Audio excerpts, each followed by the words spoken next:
영생의 길, 영벌의 길.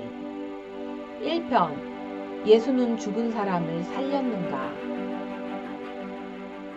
예수는 정말로 죽은 사람을 살린 것일까요?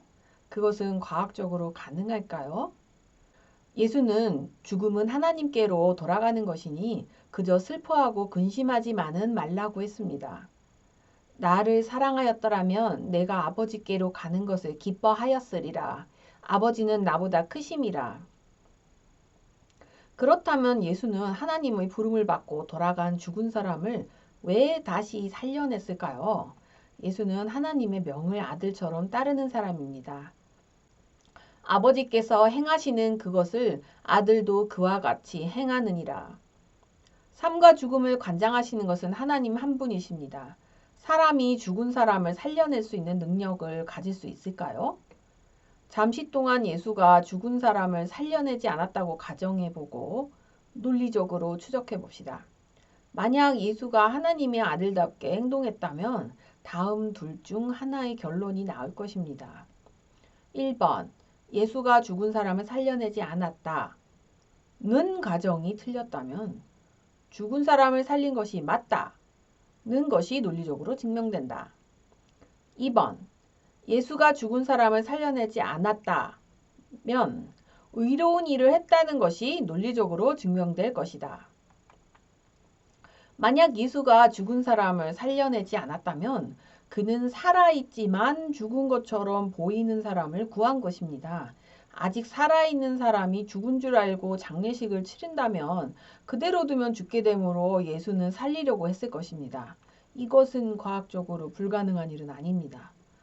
또한 예수가 왜 특정 사람만 살려냈는지 의문이 풀립니다. 방금 숨이 멎거나 심장이 멈췄지만 빨리 심폐소생술을 해서 살아난 사람들이 있습니다. 현대의학 덕분에 우리는 이것이 왜 가능한지 이해하고 있습니다. 조금 전에 죽은 줄 알았던 사람이 아주 가끔 기적적으로 살아날 때도 있지만 우리는 이제 놀라지 않습니다. 왜 그런지 이유를 과학적으로 찾아가고 있으니까요. 그렇지만 먼 옛날 사람들의 입장에서 이것은 믿기 어려운 일입니다. 옛날 사람들이 인공호흡이나 심폐소생술 하는 것을 본다면 어떻게 생각할까요? 만약 예수가 아직 살아있는 사람을 구했다고 진실을 말했지만 사람들이 믿지 않고 죽은 사람을 살려냈다고 계속 말하면서 헛소문이 퍼지면 어떻게 될까요? 새로운 관점에서 성경을 다시 읽어봅시다. 사람들이 울며 심히 통곡함을 보시고 들어가서 그들에게 이르시되 너희가 어찌하여 떠들며 우느냐 이 아이가 죽은 것이 아니라 잔다 하시니 그들이 비웃더라.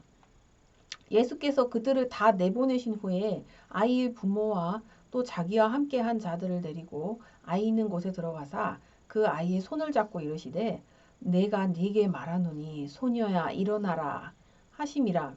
소녀가 곧 일어나서 걸으니 나이가 12살이라. 사람들이 곧 크게 놀라거늘 예수께서 이 일을 아무도 알지 못하게 하라고 그들을 많이 경계하시고 이에 소녀에게 먹을 것을 주라 하시니라.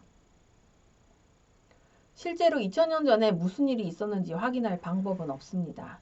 다만 예수가 죽은 줄 알았던 산 사람을 일으켰을 수 있다는 가능성을 열어놓읍시다.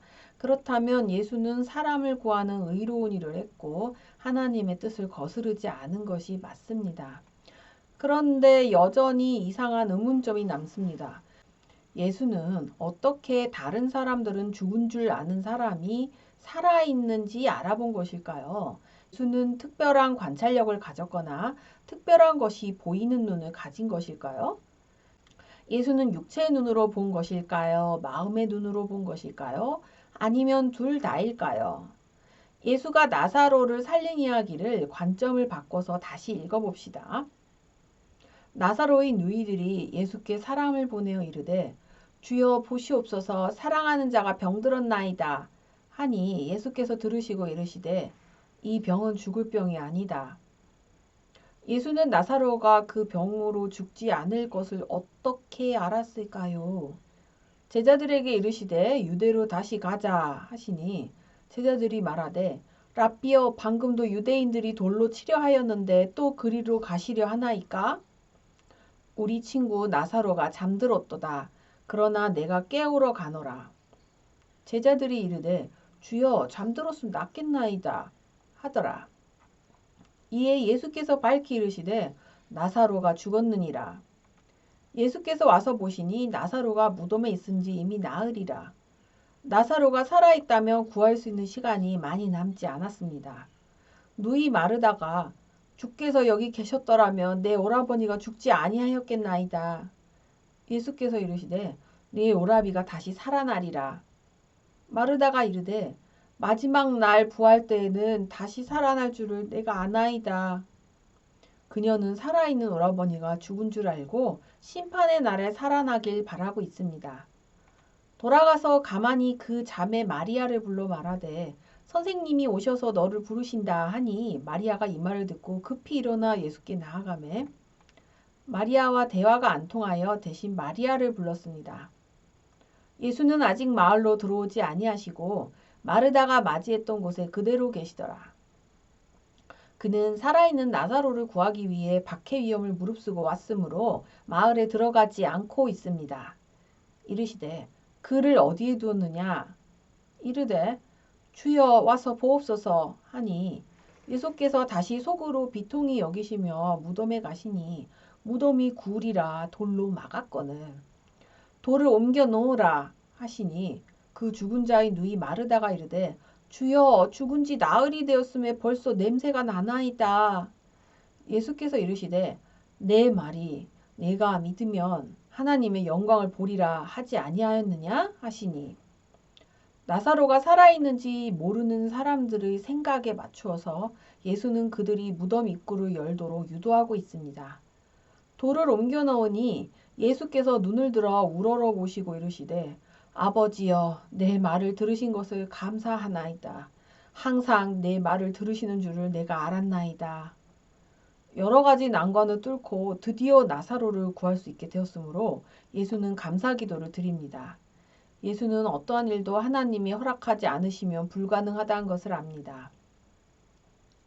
그러나 이 말씀하옵는 것은 둘러선 무리를 위함이니 곧 아버지께서 예수를 보내신 것을 그들로 믿게 하려 함이라. 제자 요한도 이 일을 신기하게 바라보며 자신의 관점에서 이 사건을 기록하고 있습니다. 이 말씀을 하시고 큰 소리로 나사로야 나오라 부르시니 죽은 자가 수족을 배로 동인 채로 나오는데 그 얼굴은 수건에 쌓였더라. 예수께서 이르시되 풀어놓아 다니게 하라 하시니라. 나흘이나 동굴에 누워 있었으므로 큰 소리로 나사로를 불러 깨웠습니다. 이렇게 하여 장례식을 잘못 치러서 죽을 위기에 처한 나사로를 구했습니다. 다음 편에서는 예수가 어떻게 귀신을 보았는지 그 비밀을 추적해 봅시다.